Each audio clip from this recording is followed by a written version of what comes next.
प्यारे बच्चों, बहुत समय पहले की बात है। हनुमान जी तब छोटे बालक थे। उनका स्वभाव बहुत चंचल और जिज्ञासु था।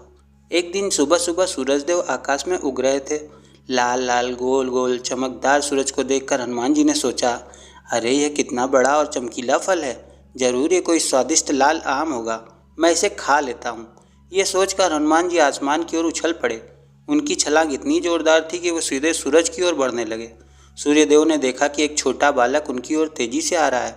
वे घबरा कर बोले, अरे ये कौन बच्चा है जो मुझे खाने आ रहा है। सूर्यदेव ने अपनी गर्मी बढ़ा दी ताकि हनुमान रुक जाए, लेकिन हनुमान जी तो बल और भक्ति के सागर थे। उन्हें गर्मी से कोई डर नहीं लगा। वे सूरज के और करीब पहुंच गए। तभी इंद्रदेव ने देखा कि एक छोटा सा बालक सूरज को निगलने जा रहा है। उन्होंने सोचा, अगर ये सचमुच सूरज को खा गया तो पूरी दुनिया में अंधेरा हो जाएगा। ऐसा होने से पहले मुझे ही कुछ करना होगा। इंद्रदेव ने तुरंत अपना वज्र निकाला और हनुमान जी पर चला दिया। वज्र हनुमान जी की ठोड़ी पर लगा और वे नीचे गिर पड़े। धरती पर गिरते ही हनुमान जी बेहोश हो गए। यह देखकर सारी दुनिया में हाहाकार मच गया। पक्षी, पशु, देवता सब चिंतित हो गए। उनकी माता अंजनी रोने लगी और देवता भी परेशान हो गए। तभी सभी देवताओं ने मिलकर हनुमान जी को आशीर्वाद देना शुरू किया।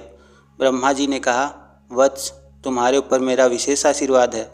तुम्हें कोई भी अस्त्र शस्त्र कभी हानि नहीं पहुंचाएगा। विष्णु भगवान ने मुस्कुराकर कहा, हनुमान, तुम्हें मेरी शक्ति प्राप्त होगी। तुम जहाँ जाओगे वहाँ धर्म की विजय होगी। शिव जी ने स्नेह से कहा, पुत्र, तुम मेरे ही अंश से उत्पन्न हुए हो, इसलिए तुम्हें मेरी अपार बल शक्ति और भक्ति का वरदान सदैव मिलता रहेगा।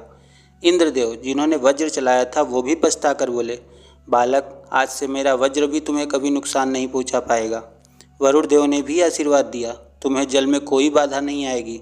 समुद्र भी तुम्हें रास्ता देगा। वायुदेव, जो हनुमान जी के पिता भी थे, गर्व से बोले, मेरा पुत्र तो वैसे ही वायु के वेग से चलता है, पर अब तुम्हें और भी अद्भुत गति की प्राप्ति होगी। अंत में सभी देवताओं ने मिलकर कहा, हनुमान, तुम अमर रहोगे। तुम्हारा नाम सदा सदा के लिए दुनिया में लिया जाएगा।